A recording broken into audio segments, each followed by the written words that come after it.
As the coronavirus pandemic continues, we are now joined by Governor Greg Abbott. Governor Abbott, thank you so much for joining us here today. My pleasure. Thank you so much.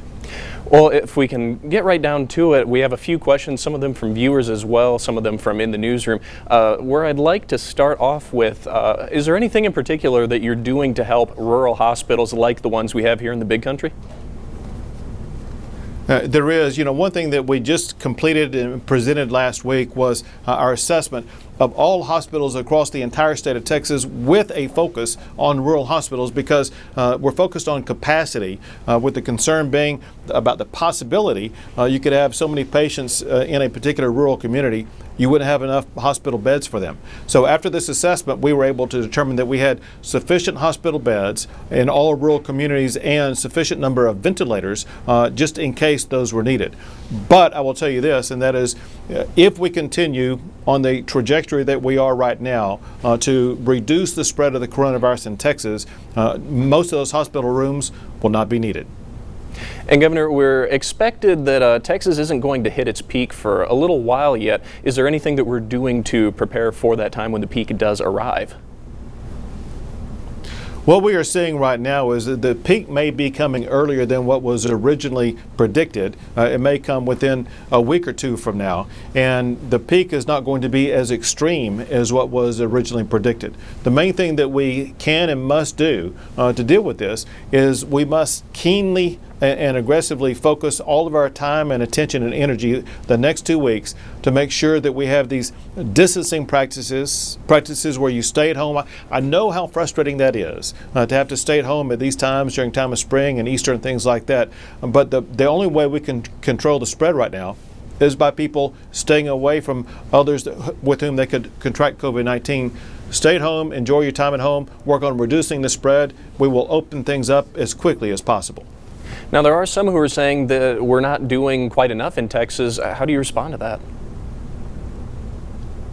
Well, if you look at the way that we have been very aggressive in reducing the spread of the coronavirus, if you look at the low death rate compared to other states, you will see that Texas actually is doing an exceptional job. And I hand it all to my fellow Texans for working collaboratively in the spirit that we all see in the state of Texas all the time, and people responding to challenges.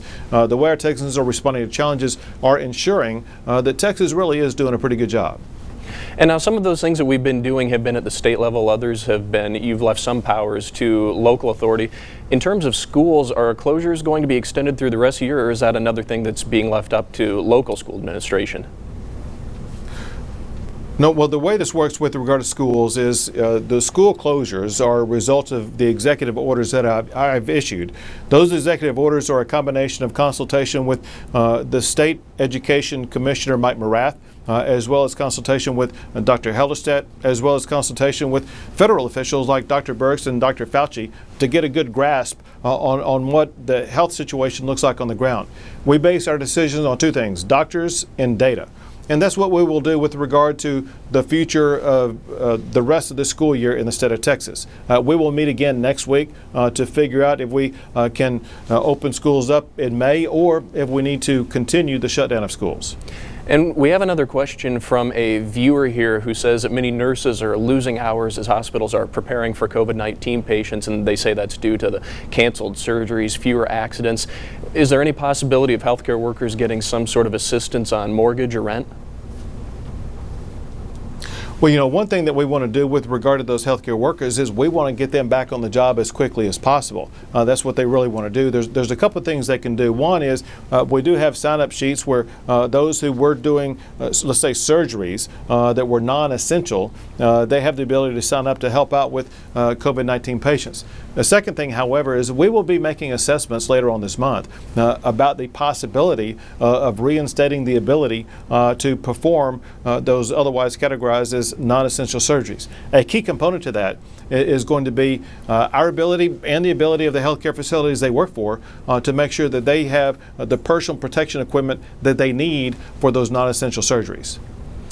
All right, Governor Abbott, I know that things are certainly, you're very busy out there, so we appreciate you taking the time, and thank you for joining up with us today. My pleasure. Thank you.